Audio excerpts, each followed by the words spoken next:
I want to start this video out by saying that during the time that it took me to fully edit this video, there have been a couple of updates. One with Bam himself and the other with the lawsuit between Lima. Really? Airplane. 5 hours later. Jeez. It sounds like it's about to crash. And the other with the lawsuit between Lima and BJ of BJ Investigates and that surprise witness. I debated on putting this update at the end, but I think it's more important to start with what's current. And if you still choose to watch this video to learn the full story, which I highly recommend, then you can. In addition to those updates, interestingly enough, just the other day, I went to look at the Aura website again, and I can't find it. Or should I say, there's no way to get to it anymore. So I don't know if that website has been completely shut down or what's going on, but it's extremely suspect that no matter what link for the Aura website that you click on, it just takes you to a blank page. I can only speculate as to what that fully means, but it looks to me that that website has been taken down. The updates are, as of now, Bam is no longer in a conservatorship under Lima Yovic. And you know what? Here, I'll just let BJ tell you guys the deal with that. Reporting live with the free man, Bam Margera. Yes, with an anklet on. But that's okay. Bam's not going to jail, despite how hard people wanted to try. Bam is free. Bam is free. No more hashtag free Bam for today. The mission has been accomplished. Also, in addition to that, Lima's lawsuit against BJ is done. I believe it was thrown out. Hello, everybody. I do have a lawsuit update. A decision was issued dismissing the complaint against me without prejudice. Everything is available on the public docket. Obviously, when you lie, you get caught sometimes, and there is no denying that Lima lied, and the video BJ put out about her is not defamatory in any way, legally speaking, or otherwise. The truth is the truth. I also came across this on my For You page from BJ Investigates. Are you kidding me right now? Another airplane. All right, anyway, it appears that Lima faked her Harvard speech, which all of this stuff you will hear about in this video. So if you're not familiar with what I'm talking about here, you will be when you watch this. That's why I debated on whether or not to put this at the end. For people that are already following this, I just want you guys to know there is no more free Bam movement or anything like that. He's good. But yeah, BJ just kind of shows how Lima was able to fake the photo to go along with her little biography that she spoke at Harvard.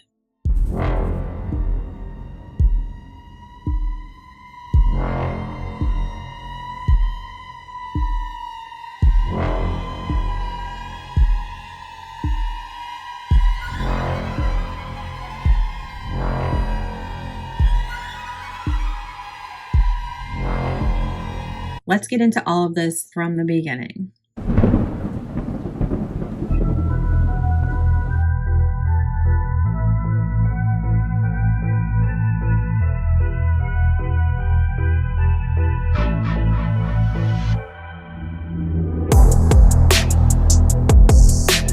Good morning, good afternoon, good evening, whatever time it is that you are tuning in. This is Unapologetically Me, featuring me.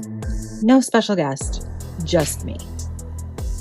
Hello, everyone. I am so glad you took the time to click on this video. For those of you who are already subscribed, we're gonna take a little step back from the Nicola Bully case for this one. This is gonna be more of a documentary, so it is gonna be a long one. If you are new here, welcome. My name is Ivy, and I make videos and documentaries on crime and conspiracy cases of the more controversial sort. On this channel, we get to the bottom of things. We talk about facts. We try to steer away from rumors because, in my opinion, there can be no real justice without the whole truth.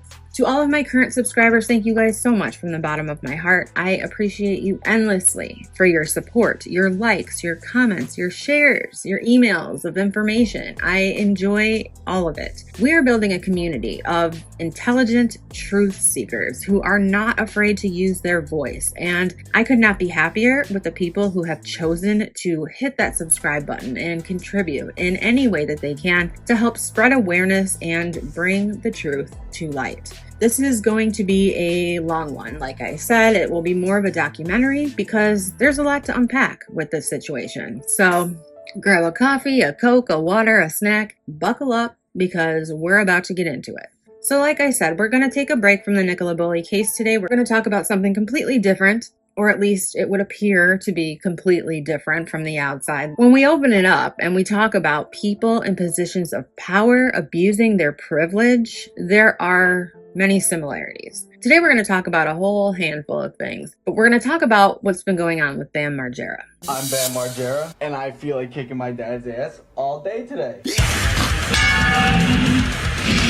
For those of you who are familiar, Brandon Bam Margera came to the public's attention when MTV picked up a show they titled Jackass. If you are completely unfamiliar, I will go over it briefly. In this video, we're going to go over a new scary reality. It is a type of therapy that is being used predominantly for people with severe mental health disorders and addiction disorders. Is it being used on Bam Margera? I don't know. But we're going to get into some serious shit in this video, and my intentions are to spread awareness about this new form of therapy that I believe to be not only controversial, I believe it to be dangerous.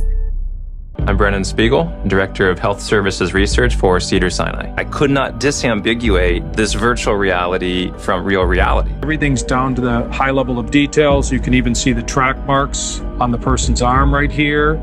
And I realized at that moment that this was a technology that can overwhelm the mind and it could be used for evil. That, of course, is my opinion. Throughout the video, feel free to leave your opinions down below in the comment section. Now let's do it. Brandon, aka Bam Margera, is an American former professional skateboarder, stunt performer, television personality, and filmmaker. He rose to fame in the early 2000s as one of the stars on the MTV reality stunt show Jackass and was featured on subsequent sequels. He also created the Jackass spin-off series Viva La Bam, Bam's Unholy Union, Bam's World Domination, and he co-wrote and directed a couple of films.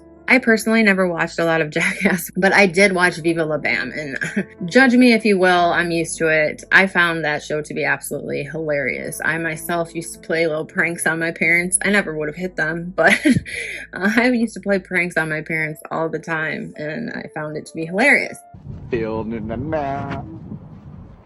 Damn, Phil, that's a pretty good job. A pie that you made of never. Would you forget about that? Yeah, Are you kidding me? You got another pie? It doesn't make any sense. You got another pie?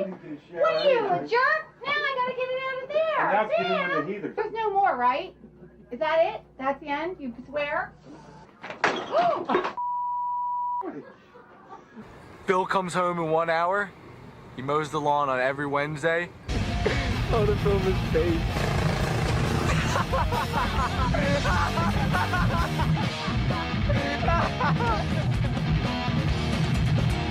So I am very familiar with Bam Margera, and that is partially why I even became interested in this to begin with. Something that many of the actors from the original MTV show Jackass have struggled with is alcoholism and addiction issues, and Bam, of course, was not immune to this. Personally, in my opinion, to be able to film yourself doing incredibly dangerous and painful stunts day in and day out, I never doubted for an instant that drugs or alcohol would play a role and eventually take its toll. When you get 4 911 calls by 4 different people with a guy with a head not knowing where he is, you get sent to a mental institution. Bam first entered rehab in 2009, but after just 4 days, he checked himself out and has since had at least 7 subsequent attempts at rehab without completing a single program. And that is what they would have you believe. Following the death of his childhood friend and co-star Ryan Dunn, Bam's drinking and drug use intensified, but he did have a 2-year period of sobriety between 2015 and 2017. In 2020, Bam was fired from the production of Jackass Forever due to his drug and alcohol issues. But there is a lot to that. Unfortunately, we will not be getting into all of that in this video. Bam has also had a few public relationships. In 2006, Bam became engaged to a childhood friend, Melissa Rothstein, with the events leading up to their wedding being chronicled in the MTV series Bam's Unholy Union. But in 2010, Bam had told Howard Stern that he and Jen were living in separate cities. They met once a week and that he had girlfriends on the side. I don't think it's a surprise that the couple would eventually divorce in November of 2012. On October 5th, 2013, Bam married Nicole Boyd, and in June of 2017, Bam announced that his wife Nicole was pregnant with the couple's first child. That child was a son whom they named Phoenix Wolf. On September 16th, 2021, Nicole filed for child custody of their son Phoenix. However, she did not file a divorce petition to end their 8-year marriage. On February 15th, 2023, Nicole ended up filing for legal separation and spousal support, citing irreconcilable differences. Legal documents state that Nicole Boyd is seeking physical and legal custody and that Bam can have parental visitation of their son as long as he and his son remain within Los Angeles County. This legal documentation further details that her reason for filing for separation was pretty much based on Bam behaving inappropriately while spending time with their son, which led her to believe that he was under the influence during his parental time. Over the years, Bam Margera has found himself in several public displays while intoxicated, some more severe than others, and many resulted in subsequent legal battles. The cycle of addiction had its hold on Bam Margera and still does to this very day.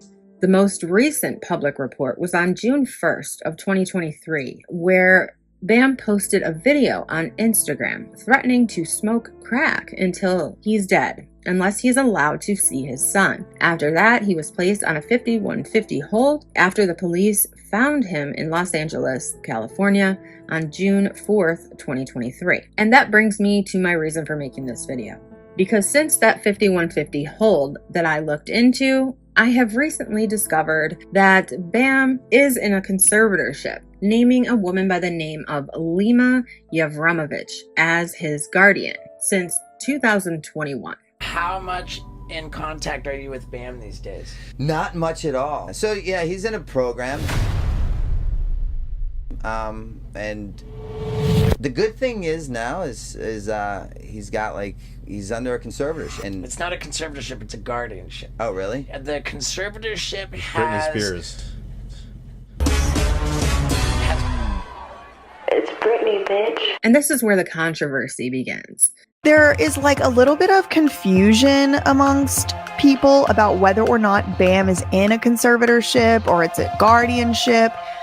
Long story short, it's the same thing. Now, we're only going to be breaking off a tip of the iceberg of what is going on in this video. Whether or not I will continue with more videos on this topic will all be based on you guys if you want me to or not. My main purpose is to spread awareness about the people that I discuss. So that is all I'm going to do today. At the end, I will give my opinion on what I think on everything we're going to go over in this video.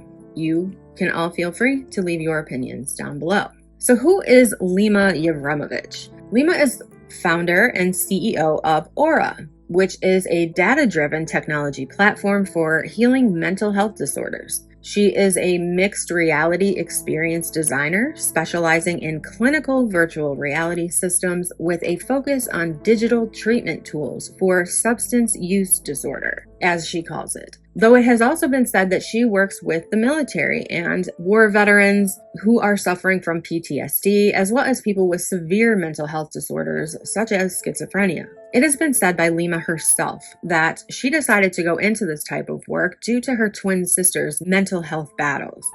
So is Aura a result of you trying to help out your sisters?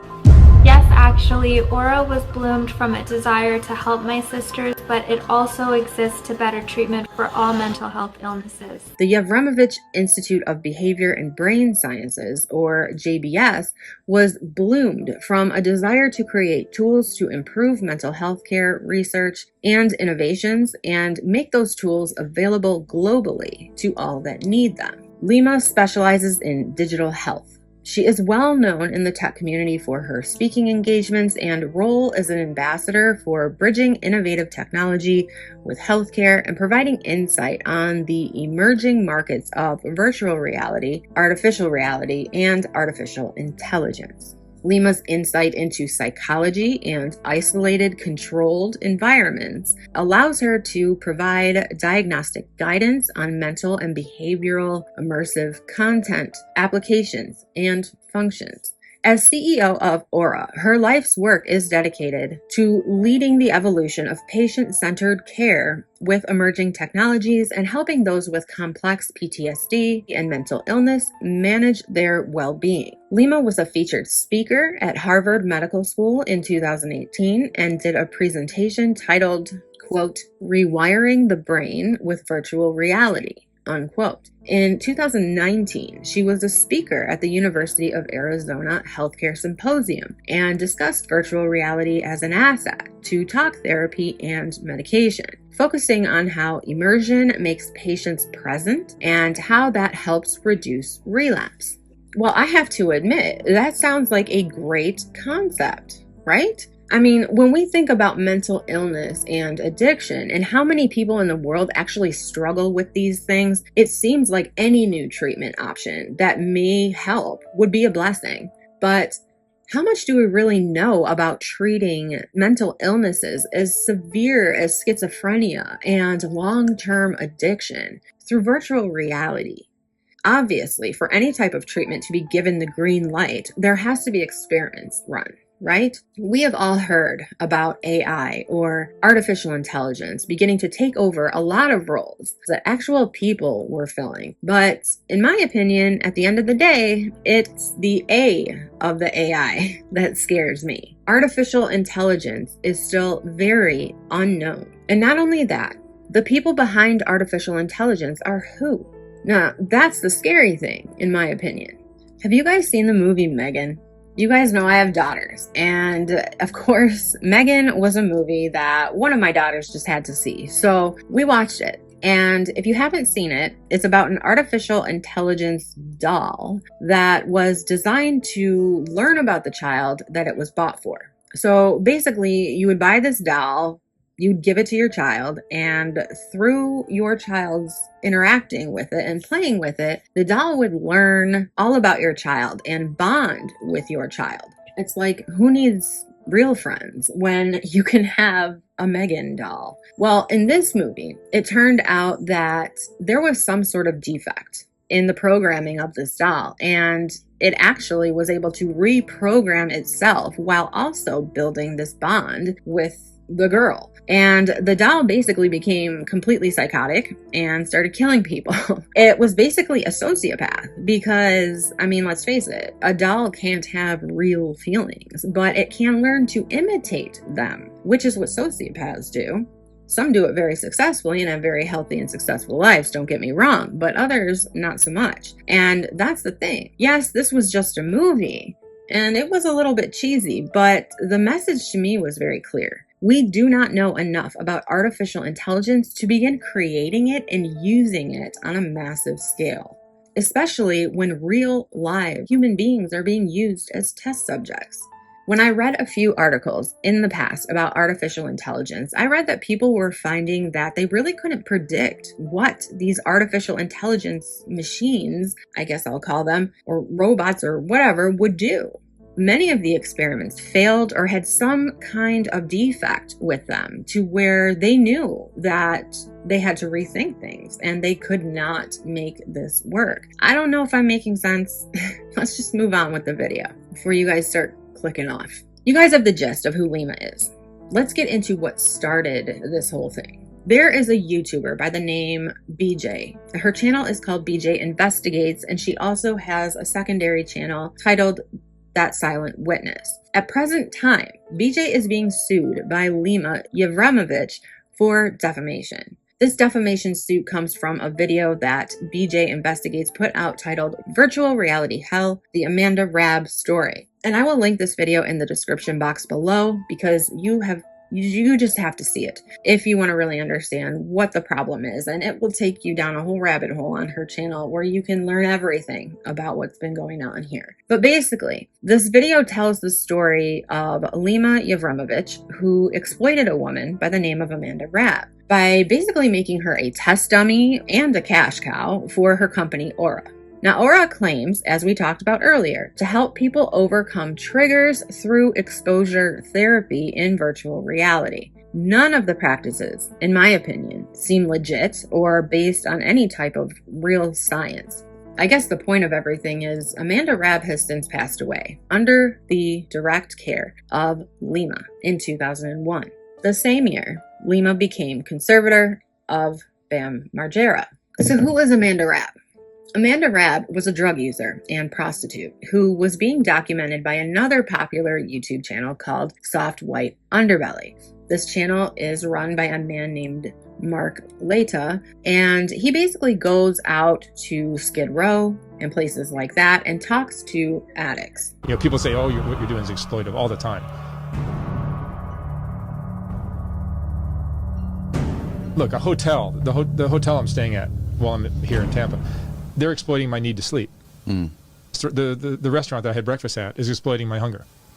Everything is exploitive. Put up an attractive female heroin addict, that'll get a lot of views. So it's all that. Lima ends up partnering up with MARGERA and decides to use Amanda Rab as her test subject.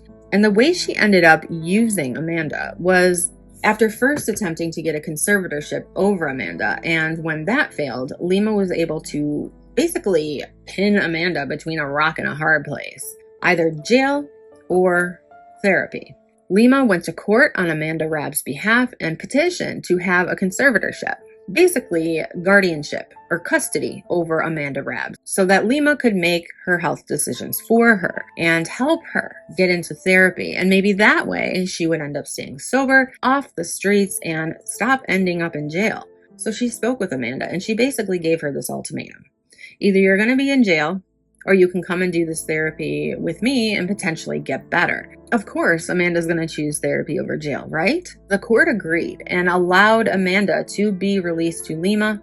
Amanda was then put into the Aura program. 1 month later, Amanda was found dead in the rehab facility. Basically, when it comes to Lima Yovic, she exploits drug users for profit. How does this tie into MARGERA? Well, MARGERA is in a conservatorship with Lima Yovic. So what does this mean for BAM? Well, for one thing, we all know what a conservatorship is.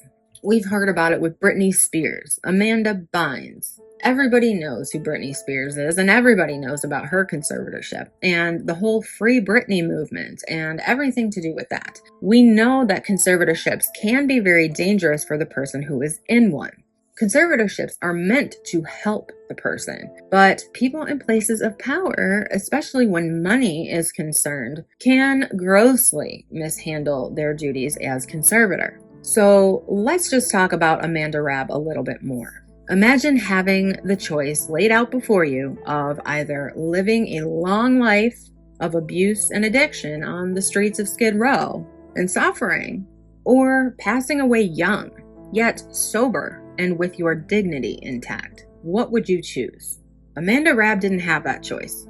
Her choice was made for her, or should I rather say it was taken away from her by Lima Yovic. We've already talked about Aura, and aside from what I've read so far, Aura also claims to have, quote, proprietary cutting-edge technology, unquote, that will solve the homelessness crisis and that will prevent relapses and overdoses forever. But as I previously stated, success of any new scientific method cannot be considered successful without first conducting experiments. Obviously, Lima couldn't strap virtual reality headsets on lab rats to use for her experiments in order to know if her new quote-unquote cutting-edge approach would be a success. She needed a test subject that fit all of the qualifying criteria that she was targeted on fixing. Before meeting Amanda Rab, it has been under suspicion that she may have been conducting these experiments on her two twin sisters, Dia and Dahlia Chakari. And that would have to be an entirely different video, but BJ Investigates has a lot on that as well. In order to test out her methods, Lima needed someone that was broken, mentally ill, addicted, essentially shunned from society, someone who could disappear and nobody would even notice. And Lima chose Amanda Rab because she fit that criteria perfectly. We talked long and hard about who it could be, and there's lots of people that are good candidates. And I also asked for comments from your viewers of who they wanted. Funding is coming from the viewers, and we want to listen to them. And we had an overwhelming response. We can save Amanda's life. She does not want to go to treatment. She doesn't want help. You guys put a fast one on me. A young woman who fell victim to the dangerous life of prostitution and addiction, Amanda knew her life was spiraling. But what she couldn't have known was that the treacherous lifestyle on the streets of Skid Row would not be the cause of her untimely death at the age of just 25. The cause of her untimely death at just 25 years old would come from the experiments conducted by Lima Yovic. In my opinion, allegedly, for educational purposes only. The little-known backstory of Amanda Rab is that she was just a regular girl growing up in Los Angeles, California at the beginning of her life, until her parents split up. It has been said that Amanda's mother was actually absent for most of her life, and after the split, Amanda's father Larry won custody of Amanda in court. After this, Amanda appeared to be a typical teenager. She did hate visiting her mother's side of the family, which she claims to be a big source of her childhood trauma and mental abuse. In 2017, Amanda was accepted to Cal State Northridge, and she was pursuing a creative writing degree. But as it unfortunately tends to happen in people who grow up in traumatic childhoods, Amanda ended up becoming mixed in with the wrong crowd. She began smoking weed, which led to her skipping classes, and after just 2 years, she dropped out of college and moved in with her then boyfriend, thus creating even more bad habits and allowing for zero structure that she was used to when in school. Amanda, of course, now had a lot of free time on her hands, and with that free time, Amanda experimented with meth and Primo cigarettes, which are marijuana laced with crack. These drugs ended up triggering symptoms of a serious underlying mental health disorder, and after breaking up with her boyfriend, things got even worse for Amanda. The best choice she had was to move back in with her father, Larry. Larry was immediately concerned with Amanda's mental health, and he brought her to a doctor who diagnosed her with schizophrenia and prescribed her medication. Even with the medication, however, Amanda would leave the house and go missing for days, sometimes weeks at a time. Her habits soon led to her living, or should I say merely surviving, on the streets of Skid Row, and essentially homeless. For those of you who aren't familiar or don't know, Skid Row is not just an 80s hair band, though their hit song and one of my personal favorites, 18 in Life, could have been written about anyone who called Skid Row home. Skid Row is a 4-square-mile town in Los Angeles where approximately 9,000 to 15,000 homeless people live on the streets. The area attracts victims of addiction, mental illness, prostitution, and extreme poverty. At the time Amanda Rab found herself living on the streets of Skid Row, she was suffering a full-on crack addiction, which forced her to turn to prostitution in order to keep up with the cost of her habit. It's been said that her father would at times take the bus to Skid Row and try to find her to give her clothes, money, and food. Though every attempt Larry made to get her to come back home failed, and every time he ended up going back home without her. He even waited outside of a trap house for 30 minutes, hoping she would get her fix and then leave to come home with him. But again, he went home alone. This was Amanda's lifestyle for 2 years. Many of you may be wondering why Larry would essentially let his daughter spiral out of control. But there were numerous occasions where Larry would try to get her into rehab or a medical facility that could help her. Amanda did everything she could to escape. She even jumped out of his moving vehicle while he was driving. And to anyone who has ever witnessed a loved one in the throes of addiction, it becomes impossible to keep up with the manipulation tactics, lies, disappearing acts, and all in all, unpredictability of the addict. You simply cannot force a grown adult addict into treatment if they don't want it. This is where Mark Laita comes in. His channel, Soft White Underbelly, is how we first meet Amanda Rab. Mark Laita's YouTube channel featured him walking the streets of Skid Row and paying people up to $100 just to tell their stories on camera so that he could feature them on his YouTube channel. Obviously, many of these people on Skid Row are desperate for money, and $100 is a lot of money to them. So of course, many of them accept. Mark interviews individuals on the fringes of society that are pushed to the side, from addicts to sex workers to gang members and literally everything in between. After he interviews them, he does build a connection with them and he tries to get help for these people. He checks up on them. He buys them food, gives them resources. He has said, quote, "These series have helped me move from a place of judgment to one of empathy and sorrow," unquote.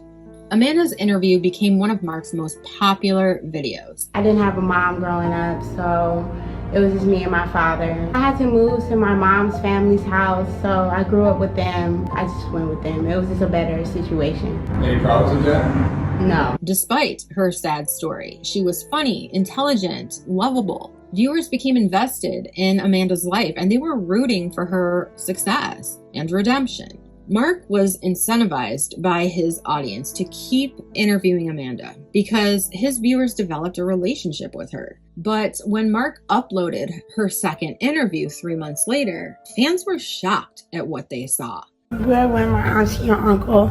They took me in because I lived with my dad. He turned out to be a molester, so his wife left him. In short, Amanda's reality was scarier than a Netflix documentary. The fans fell for her. They became increasingly invested in her life and they were pushing Mark to help her. In Amanda's first couple of interviews, she describes her father as abusive and accuses him of molestation. Because I lived with my dad. He turned out to be a molester. The audience thinks that Amanda's father is this horrible guy who caused this pain, and Mark probably assumes the same, but he reached out to Larry anyways. In the beginning of Amanda's third interview, he put this message on the screen. Quote, "Amanda's family and I are trying to find a way to get her into a rehab, but we can't legally force her to go. Amanda wants to stay on the street and smoke crack. We've been able to get her the schizophrenia medication she used to take, but we are still looking for a miracle for Amanda," unquote. After Mark reaches out to Larry, Amanda's father, a relationship begins to form. And a mutual goal of the two are assisting Amanda the best ways that they possibly can. Even giving her money to fund her addiction in the hopes that it would at least keep her from doing more dangerous things to fund it. Because she will do whatever it takes to get her money for crack. Your dad and I give you money to avoid you doing more dangerous things for your addiction that you're going to do whatever it takes to get your money for crack. So Larry begins looking into a conservatorship to be legally able to take more control of his daughter's life and change it for the better. A conservatorship is a way for someone to assume legal guardianship over an adult.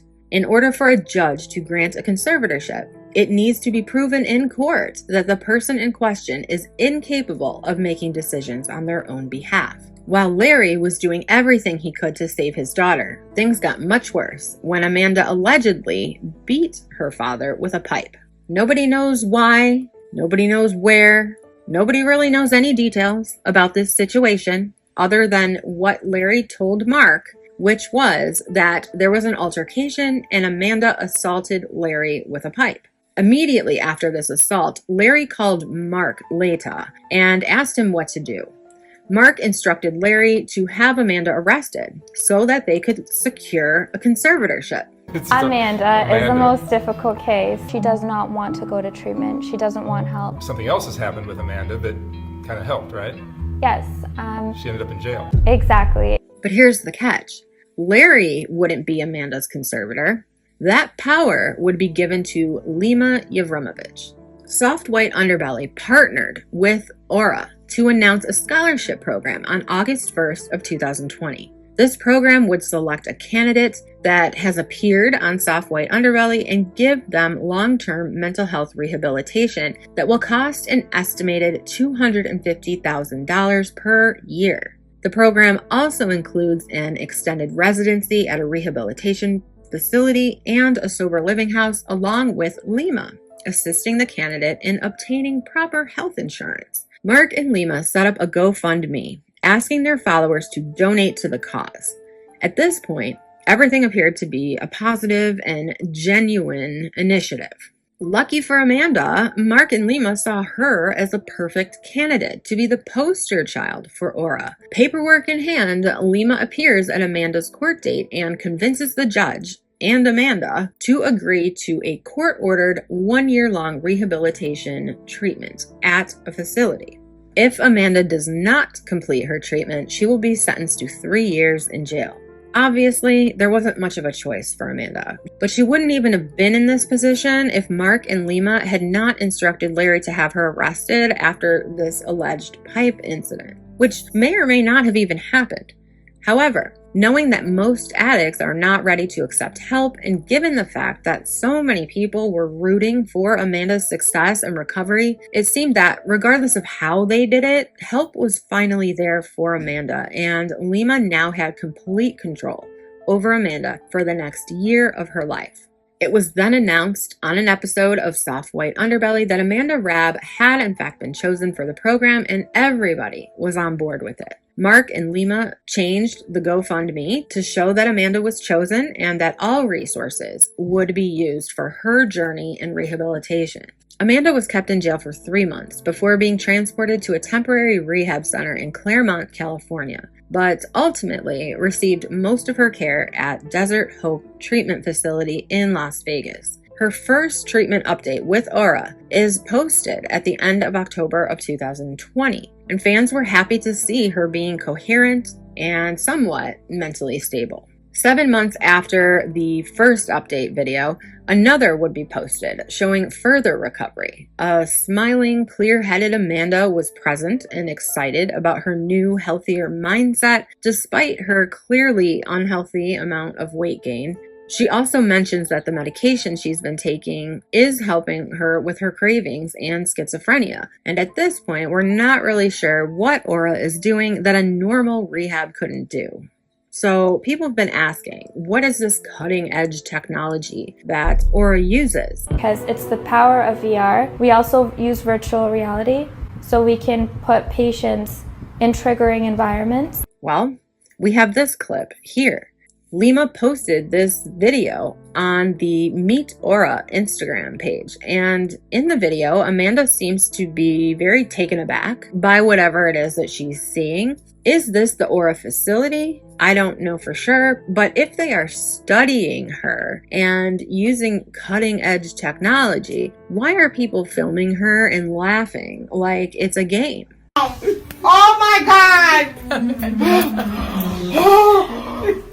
What the fuck? Oh!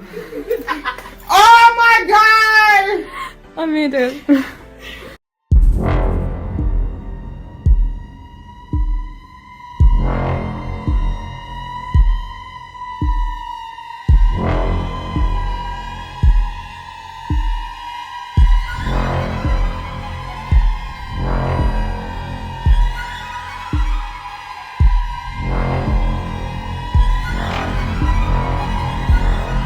She's wearing a virtual reality headset in a room that looks like it belongs to a 13-year-old Twitch streamer, and all you hear, besides Amanda yelling in what many believe to be distress, I don't agree, it seems as though she's in amazement, but aside from Amanda, all you hear are people laughing at her behind the camera. The video then cuts to Amanda's view from inside the virtual reality headset, where she can be seen in a virtual recreation of Skid Row. And then you see this massive billboard depicting an advertisement for Aura, along with a picture of Bam Margera and his wife, Nicole Boyd. Now, they claim this is exposure therapy that allows people to face their demons through virtual reality. But if that's the case, why is it so funny? And why are they basically running ads in a therapy session?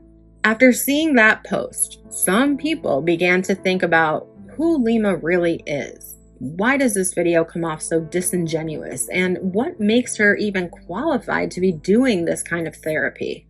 Well, Lima does have a bachelor's degree in political science, but Lima did not enter the world of politics. No, she took a big interest in virtual reality tech and the future of it. She started a blog spot called Move Monster Tech for current events in the world of tech, where she posted about current events and breakthroughs in technology, but it failed.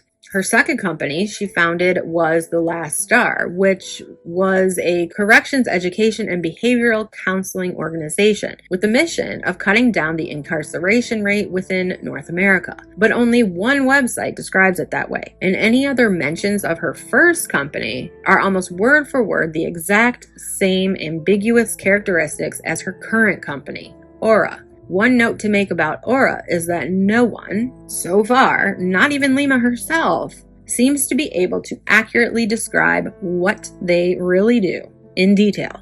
On their other website, as well as social media, Aura is described in vague wording and buzzwords.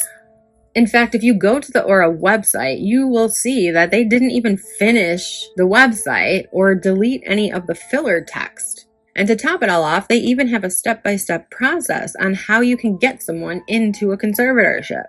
Details coming soon. Now, some may say it's not that deep. It's just an unfinished website. But for someone claiming to have proprietary intellectual property and running experimental virtual reality technology therapy on mentally ill patients, I mean, I don't know. If Amanda was my loved one, I certainly wouldn't want her in the care of Lima or Aura.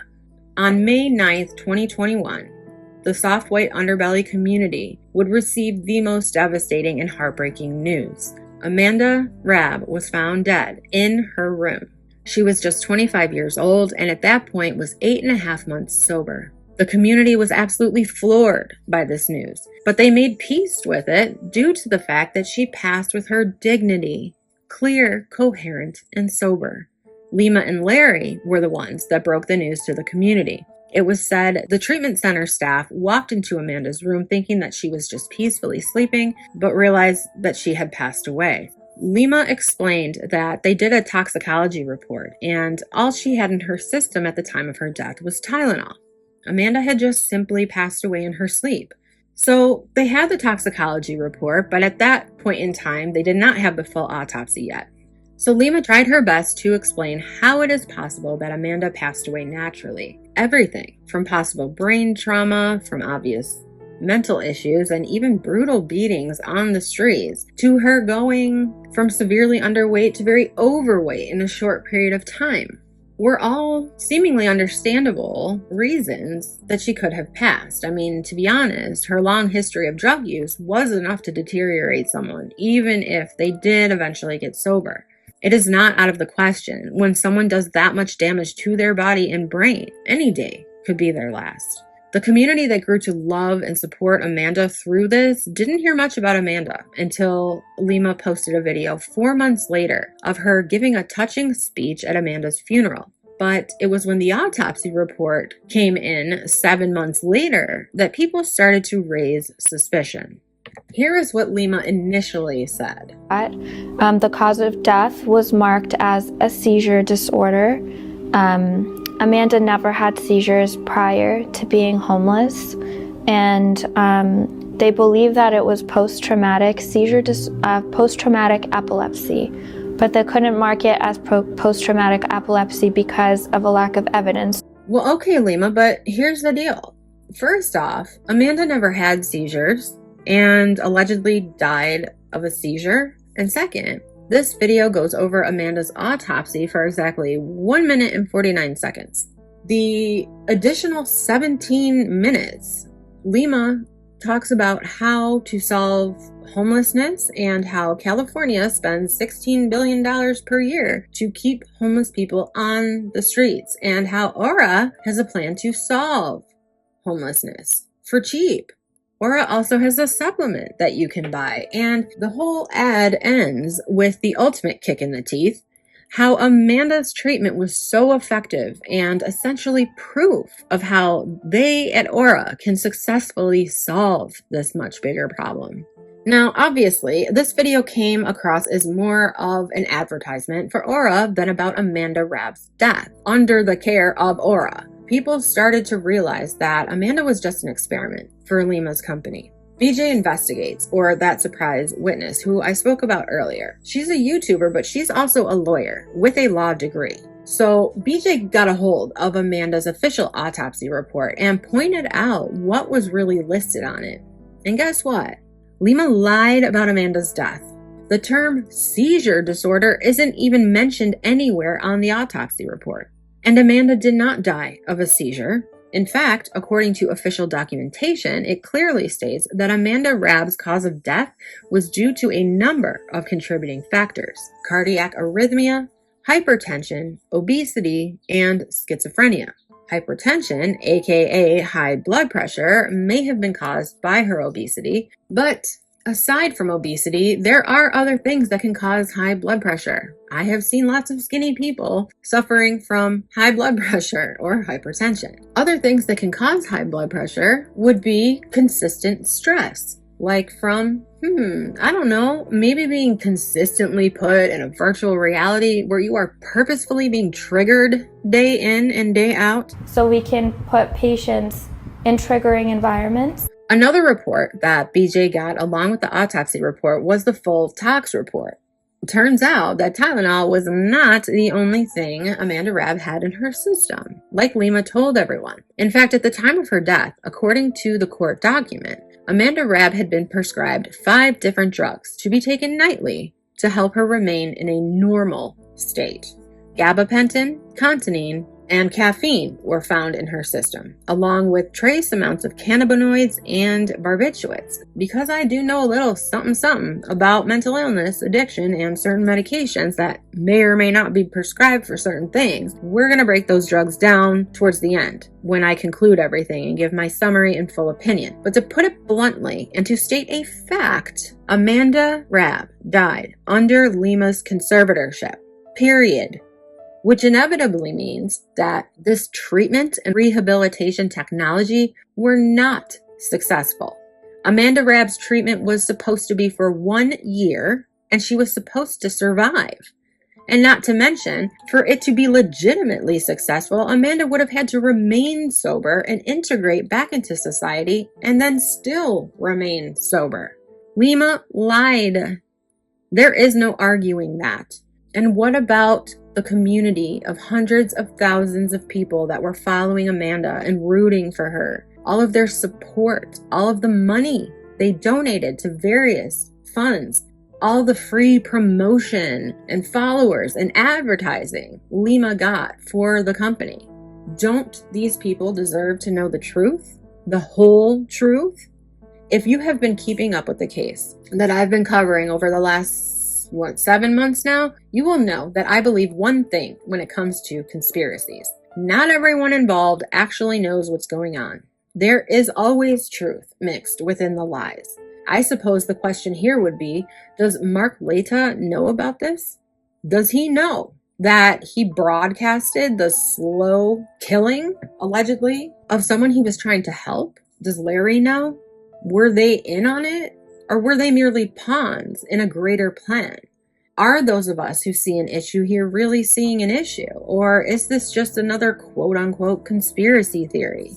Because if it's not a conspiracy theory, and there is something deeper going on here, Bam Margera is in the exact same type of conservatorship as Amanda Rab was under, and the guardian for Bam Margera is currently Lima Yovic.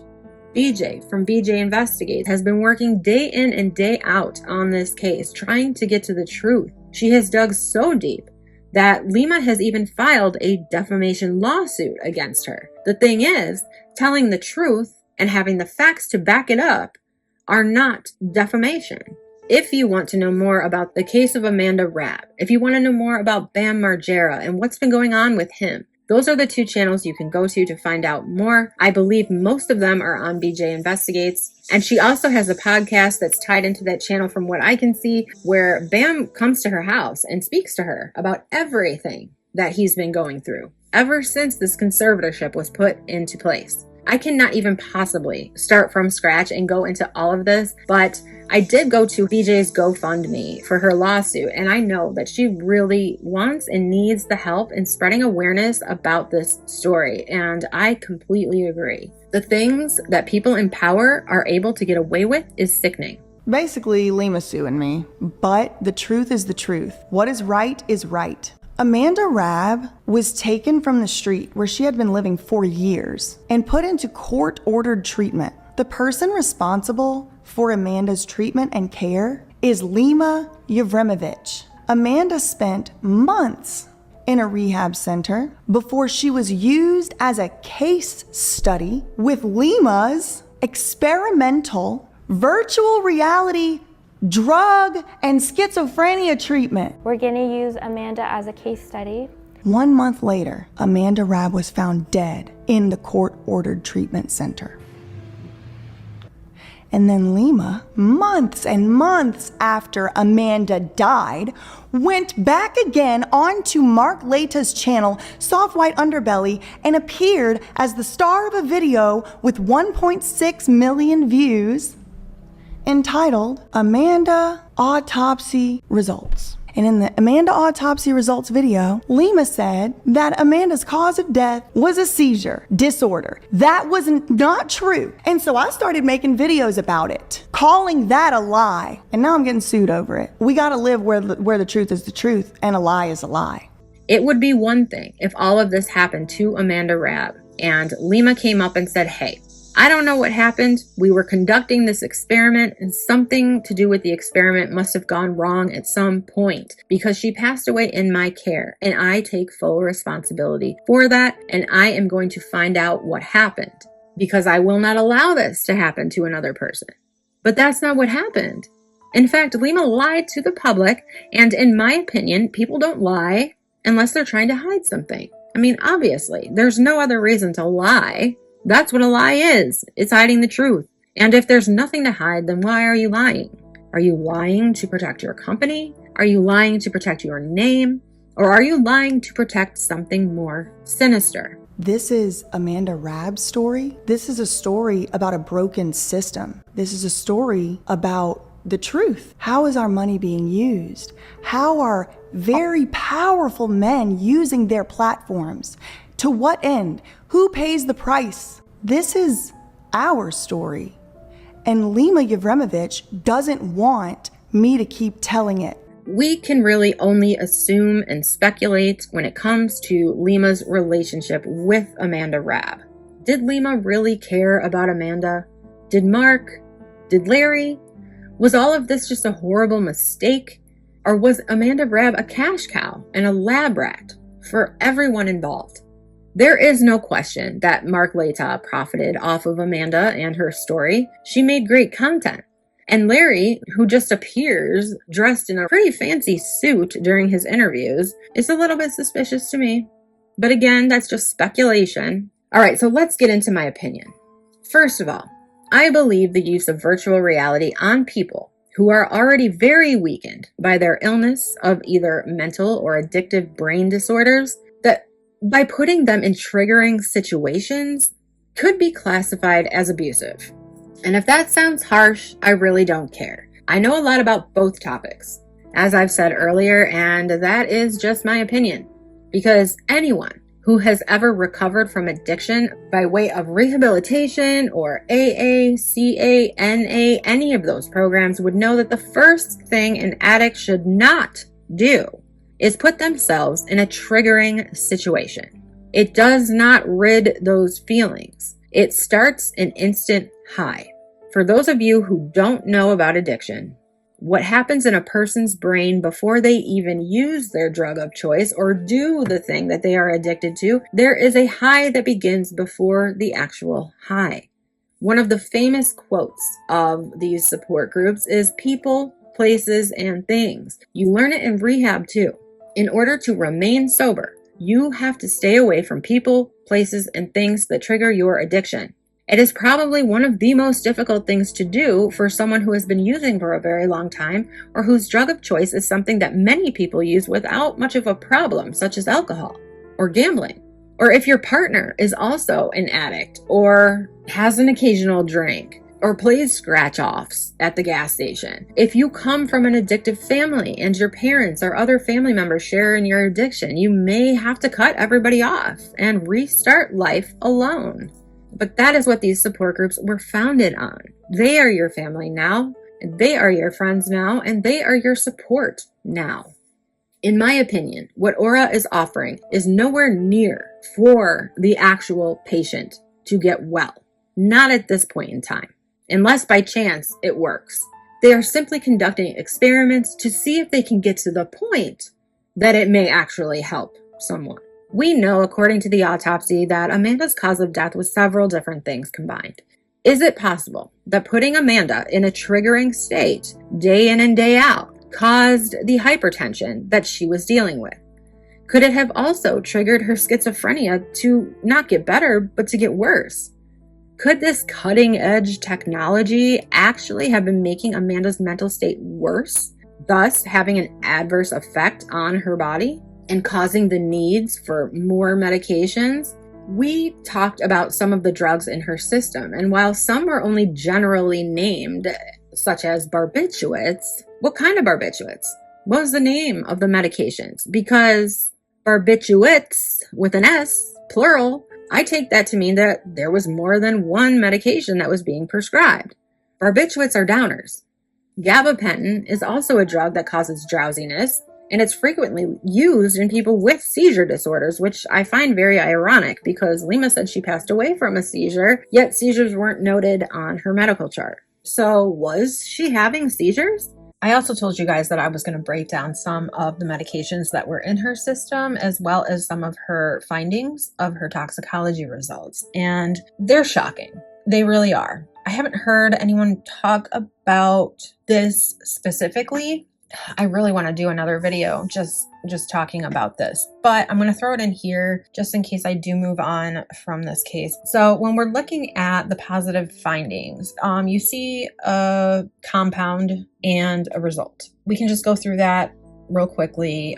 Caffeine positive, cotinine positive. Cotinine is found in nicotine, so that could just be that she was smoking or she was vaping. Maybe she had a patch on. Sometimes they do use cotinine to treat depression, so I don't know if it was just positive because she was consuming nicotine or if they were actually giving her cotinine. I don't know. Unless if they were giving it to her as like a medication, that really wouldn't stand out to me. If they were, then it would stand out to me because I don't understand why they would even be giving that to her with all the other medications that they were giving her. Gabapentin, like I said, it's commonly used for seizure disorders. It's also used for severe migraines. My daughter was prescribed gabapentin. We took her off of that. It took me a long time to say okay to it. When she took it, it didn't do much for her migraines, so I just took her off of it.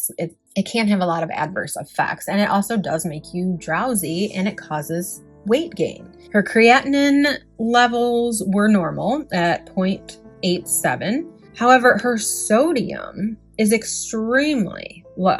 120 is a very low sodium level, and this could indicate several things, but when we go right down into potassium, that is extremely high.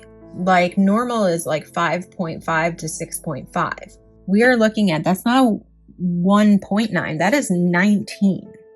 That is fatal. That is a fatal level of potassium. Not sure why she had fatal levels of potassium in her blood. Also, if we look at chloride, 120 is very high. Her urea nitrogen is normal. I'm putting the levels up. I'm kind of doing this just by thought right now, but obviously when I put the visuals in, you'll see the actual numbers. I don't want to screw them up, so they'll be up on the screen. But I do know that the potassium level is just out of this world. When you take these things into consideration, when you take the sodium being low, potassium being extremely high, chloride also being high, you're looking at either severe kidney disorder, maybe from undiagnosed diabetes. No matter what, you're looking at severe dehydration. So she was severely dehydrated at her time of death. This is indicating a severe electrolyte imbalance. Okay, I'm not a doctor, but I'm just saying that from what I know and from what I have looked into to be sure before I say this stuff to you guys, these levels are just they're not okay. We hear sometimes of people being injected with potassium to cause the heart to stop, and 19 would be an indicator of something like that. But like I said, it could also be from untreated kidney disease or diabetes. I don't know. So there's that. Now we can talk about the other drugs that she was being prescribed nightly, such as the hydralazine, HCl, gabapentin, losartan, clonidine, and risperidone. Risperidone would be the barbiturate. So I put all these medications into WebMD's interaction thing. And while it does say that they can be taken together, you want to be closely monitored when taking these because all of them have the possibility to cause severe drowsiness. Some of them can even cause coma on their own. It was also said in one of the episodes of Soft White Underbelly about Amanda that the schizophrenia was diagnosed when she was using crack. And this is not abnormal. There are a lot of times when people can be diagnosed with a mental illness while they are using. And then when they are sober, they no longer fit that criteria because the drugs are what are making them appear to have these mental issues. So she's already been diagnosed. Her current diagnosis is schizophrenic and bipolar. We are going to review that diagnosis with our team and a team of specialists, see if there's any other underlying issues or if anything is a misdiagnosis. So did Amanda have schizophrenia or did she not? Was it drug-induced schizophrenia, or was she still exhibiting signs of being schizophrenic because she was given drugs for schizophrenia? Where the issue comes in is that, like, a lot of times doctors will treat patients with a one-size-fits-all. So doctors, like we talked about in the first video, are most likely to diagnose you with what they're most comfortable treating. Misdiagnosis is completely rampant with mental health. And so when it comes to diagnosis, when it comes to treatment, most doctors are going to diagnose and treat you with what they're most comfortable with because there's so many overlapping factors that they all look very similar, whether you're bipolar, borderline personality, chronically depressed. A lot of them have some of the same elements there. So which is it? Was she schizophrenic still, or was she not? Was it drug-induced, or was it a long-term mental illness? We don't know. We have not been able to get an honest answer from this woman at all, ever.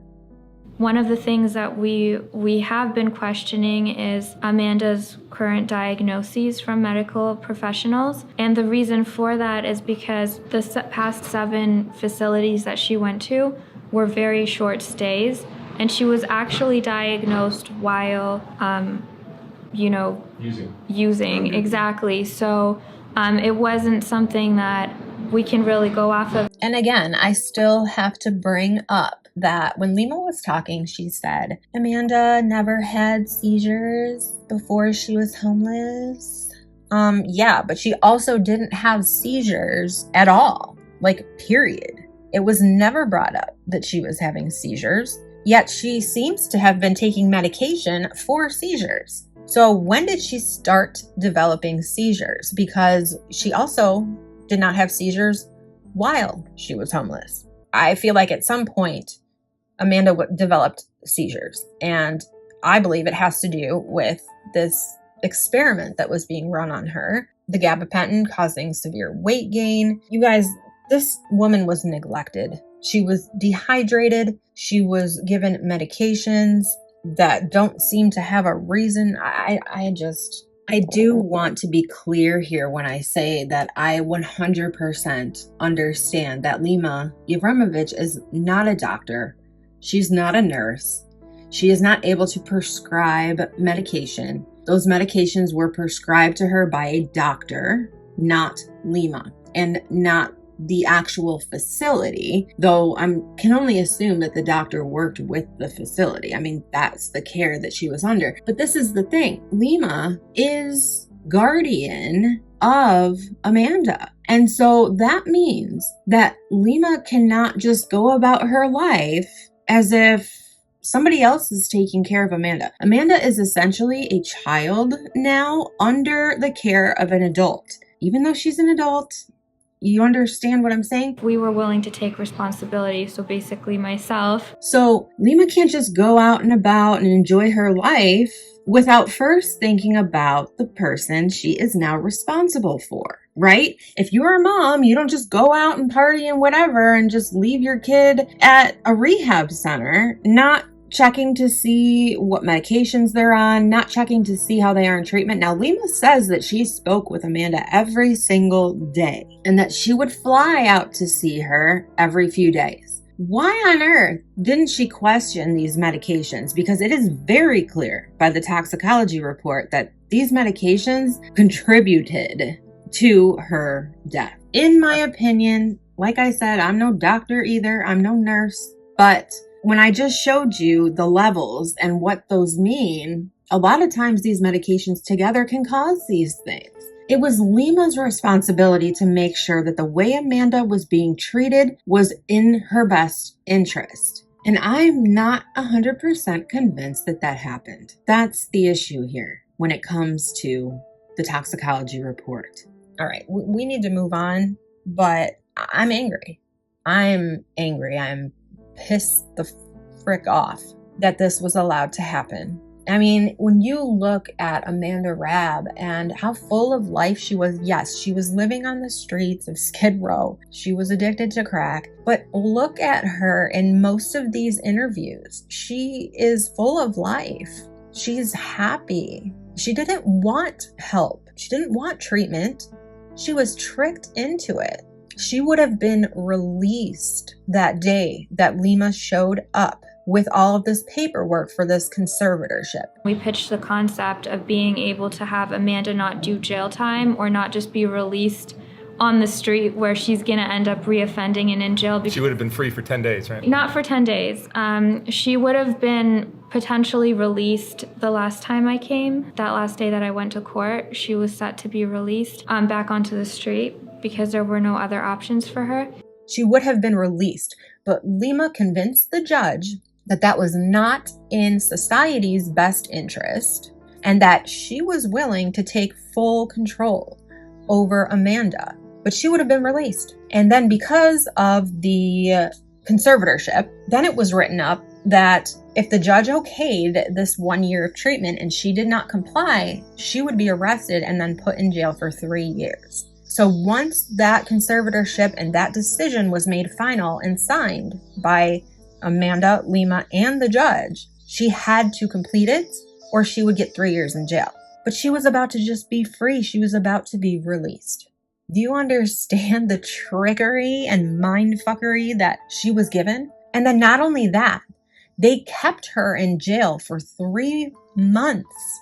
She was set to be released, yet they kept her in jail for 3 months so that she could make sure that therapy was what she wanted. Was she even 100% aware that she would have been released that day and never had to sign a damn thing? This cannot be allowed to happen. This is disgusting. It's exploitative. In my opinion, it's illegal. I mean, the judge is signing off on it because he's believing that Amanda 100% knows what's going on here. Honestly, you guys, I don't know that she did. All right, let's move on. We're gonna get through this. We're almost done, and we'll see where we go from here because I'm getting more and more pissed off as I'm editing this, and it's why I'm adding more things in. I don't know, you guys. It's all such a big jumbled mess, and there is so much more to this because Amanda gave interviews on Softway Underbelly saying some things that sounded like absolute delusions. When I was smoking, I'm like, in the cut, and then I'm going to get murdered. You're lucky to have the dad you do. Yeah. Your family and I, and a few other people that have known you in the past, are trying to help you No, they're not. There's different me's running around here, electronic, and I want to know who is doing that. You need to stop. Rubbish, but in hindsight, make complete sense with what we know was going on with her. Oh my God! You guys pulled a fast one on me. So, and I don't want no girl close to my age doing my thoughts and video gaming me, so. Could the combination of barbiturates and gabapentin have been the cause that she passed in her sleep? Because here's something else.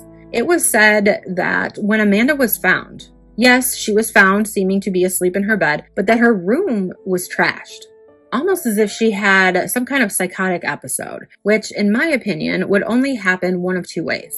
Either this virtual reality was really having a negative effect on her brain, especially given that she was diagnosed as schizophrenic and she ended up going crazy. She was given medication to calm her down and she was maybe given too much of this medication, or she had some kind of psychotic episode brought on by her schizophrenia. So many questions without answers. And because nobody could really trust what Amanda Rab was saying because of the diagnosis of schizophrenia and her being an addict, people just thought she was delusional. But some of the things that she was saying are very much along the lines of what was really going on in these experiments. We know virtual reality can take on all sorts of forms. They even have this place where you can go and through virtual reality see what it's like when you die. I mean, could some of these virtual reality programs they were having Amanda watch be of her overdosing? And maybe it was so real to her, she died in real life? That's just speculation, obviously. I'm just throwing it out there. But Lima also works with military war veterans who have PTSD and has put them in virtual reality war zones to, what, cure them? Look, I understand the concept. It's a great concept. On paper, it looks amazing. It looks like exactly what is advertised to be cutting-edge technology that will solve major problems, not just in people with addictions or PTSD, but homelessness, crime, and repeat offenders. But in my opinion, nowhere near enough is known about this kind of stuff right now, and to be putting very vulnerable people into experiments against their will, giving them the ultimatum of being owned by someone they don't even know or spending time in prison. I believe everybody has a right to their own body and their own health care, especially if something is still in its experimental stages. And if you've been listening to me for a long time now, you would know that. Everyone is entitled to do their own research and to decide for themselves what to do with their own body and their own mind. I will continue to fight for that. I will continue to spread awareness on things that maybe we need to look deeper into before we just take it at face value. My personal opinion about this is that none of the people involved really cared about Amanda Rab. The main thing that initiated Amanda becoming under this conservatorship with Lima is that pipe incident, where allegedly Larry called Mark Leta of Soft White Underbelly and told him that Amanda attacked him with a pipe. And Mark Leta told him to call the police so that they could secure this conservatorship. Now here's the thing. If someone attacked me with a pipe, I wouldn't be calling Mark Leta or anybody else but the police first. Even if it was my own daughter. Why did Larry call Mark Leta about this before he called police? Did this incident really happen? Or was it what they needed to happen in order to get her under the conservatorship? Because that is exactly what ended up happening. That pipe incident caused the domino effect that eventually took Amanda Rab's life.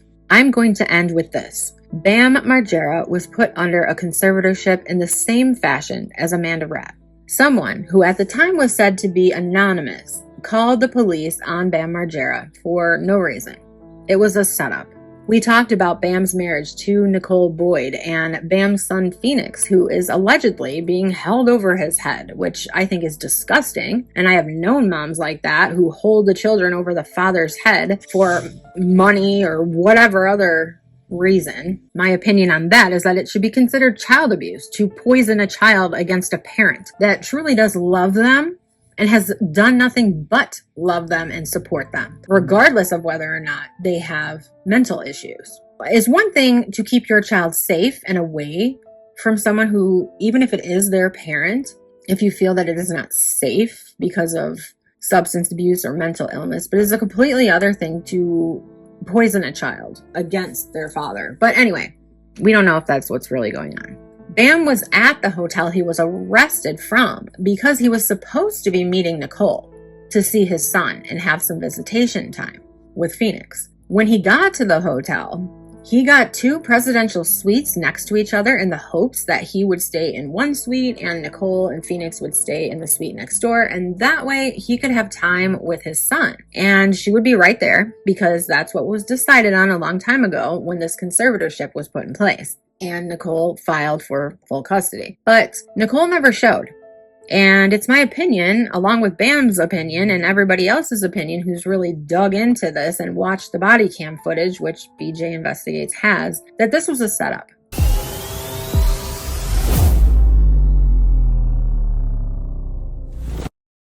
Hello? Sheriff's office. Hey, can you open the door? Yeah. Hi. Hello. What's going on outside for us? Hello? Yeah, you can step out here for us. Thank you. Okay. Who else is in the room? Is Bam in there? Yeah. Bam's in there? Anybody else? No. Okay. There's no weapons or nothing. Okay. Hey, Bam, you want to come to the door? Hey, Bam, what's up, my man? You look just like Bam Margera. Nicole was never going to show with Phoenix. Now, how cruel can somebody be?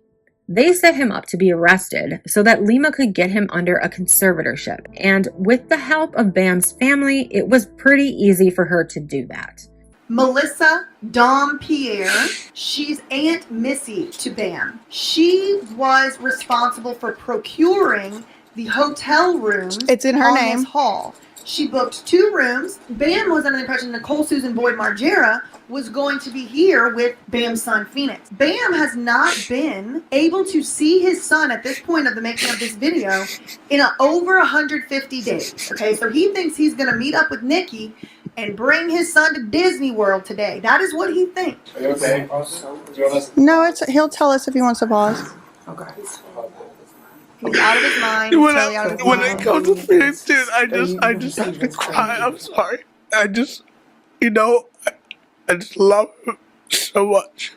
And when I hear his name, then I get reminded about how I can't see him, and it breaks my heart. And I think that you can actually die from a broken heart. 2 more things that I want to point out. Oh my gosh, you guys, I could go on forever. Why Bam? Why Amanda? They are 2 completely different people. Amanda lived on Skid Row. She was homeless. She had nothing to offer. She only had everything to gain, right? Not true. Mark Leta's channel, Soft White Underbelly, has over 3 million subscribers that were helping to contribute to a GoFundMe. Also, after the conservatorship was put into place, insurance policies were written up in Amanda Rabb's name. Now, who profited from that? Not Amanda. Bam Margera is worth a shitload of money too. I don't know. Like I said, I could go on and on and on about this, and if you guys want me to go on with more, I will, but I fully back BJ, and I think it's really messed up that people cannot tell the truth anymore these days without being punished for it.